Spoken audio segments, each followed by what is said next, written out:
এইবাৰ মেট্ৰিক পৰীক্ষাৰ form fill up হ'ব অক্টোবৰ মাহত।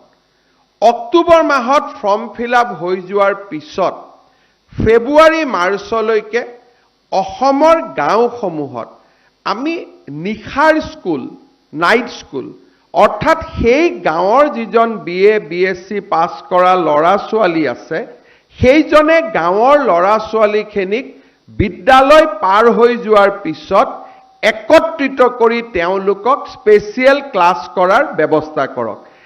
কোনোবাই শব্দটো টিউচন ক'ব, কিন্তু মোৰ মতেদি সেইটোক টিউচন নকয়, যদি সেইটোক টিউচন হয় তেতিয়াহ'লে গ্ৰীষ্মকালীন যিমান কেম্প হয় সেইবিলাকেও টিউচনৰ আখ্যা পাব।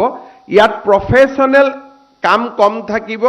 ইয়াত ব্যৱস্থা হ'ব যে স্কুলত যিমানখিনি পঢ়াব, ধনী ল'ৰা ছোৱালীবিলাকে যদি মানুহৰ ঘৰত গৈ কাৰোবাৰ টিউচন মাষ্টৰ থাকে, আমি গাঁৱৰ অংগনবাদী কেন্দ্ৰটো গাঁৱৰ স্কুলখনক ব্যৱহাৰ কৰিম, যাতে গাঁৱৰ 4জন শিক্ষিত ল'ৰাই সেই গাঁৱৰ মেট্ৰিকৰ কেণ্ডিডেটবিলাকক স্পেচিয়েলি 5 মাহৰ কাৰণে পঢ়ুৱাব পাৰে।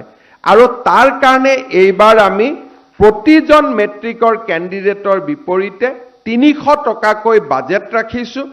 শিক্ষকসকলক আমি প্ৰত্যক্ষভাৱে দিম বা ছাত্ৰসকলৰ জৰিয়তে দিম, তাৰ বিষয়ে আমি পিছত আলোচনা কৰিম।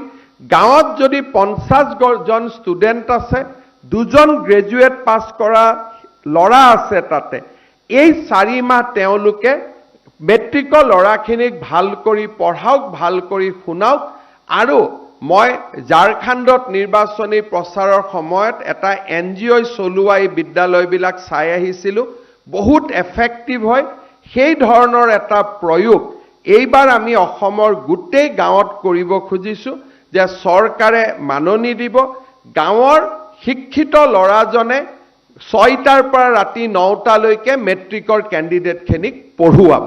আৰু আমি এই ধৰণে নতুন নতুন উদ্ভাৱনী চিন্তাৰে প্ৰতিষ্ঠিত চিন্তাক আমি প্ৰত্যাহ্বান জনাব খোজোঁ।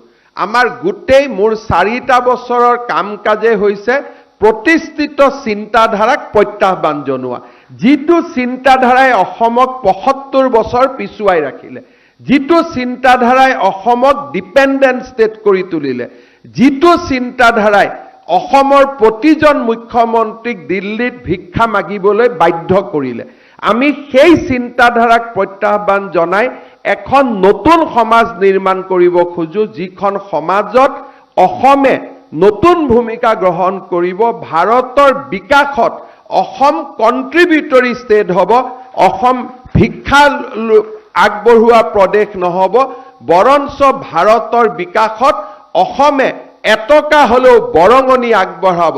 দিল্লীৰ মন্ত্ৰী আহিলে বানপানী হৈছে, দিল্লীৰ পৰা টকা আমি নিবিচাৰোঁ, আমি নিজৰ ধনেৰে আমাৰ মথাউৰি বনোৱাৰ আমি সাহস ৰাখিম, শক্তি ৰাখিম। তেনে এখন সমাজ মই নিৰ্মাণ কৰাৰ কামত আমি ভাৰতীয় জনতা পাৰ্টিৰ আদৰ্শৰে আগবাঢ়িছোঁ। মোদী ডাঙৰীয়াই বিচাৰে যে ৰাষ্ট্ৰৰ আমি বোজ হ'ব নালাগে, আমি ৰাষ্ট্ৰৰ এনেকুৱা অংগ হ'ব নালাগে যিটো অংগই ভাৰত মাতৃৰ বিকাশত বৰঙণি আগবঢ়াব নোৱাৰে। আমি ৰাষ্ট্ৰৰ সেই অংগ হ'ব লাগে যি অংগই ভাৰত মাতৃক বিশ্ব দৰবাৰত প্ৰতিষ্ঠা কৰিব পাৰে।